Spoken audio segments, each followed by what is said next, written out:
Xayrli kun, assalomu alaykum va rahmatullohi va barakatuhu. Hurmatli qardoshlarım, mana bu bizning Konstantinovka живописная bistesindagi masjidning tuzilishi.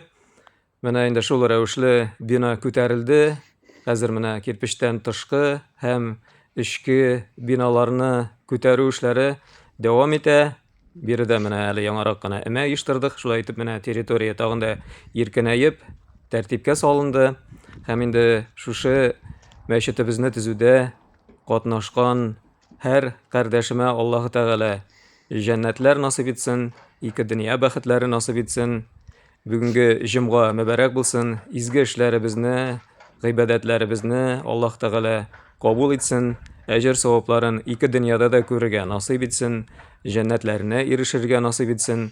Endi masjidimiz tuzilgach inshaalloh yonida shulay shishmada qozirga niyatlimiz. Bu ishda qatnashirga tilak bildiruvchilarga da Alloh taolo ikki dunyoning ajr savoblarini erishishga nasib etsin. Alhamdulillah. Alhamdulillah mana masjidni tuzuvchilarga, yordam etuvchilarga bik zo'r rahmat. Shul ravishli ishlar Alloh tavobara, Allohga shukr. Allohga shukr. Ham Alloh taolo bizni yordamidan qoldirmasin. Jum'amiz muborak bo'lsin. Assalomu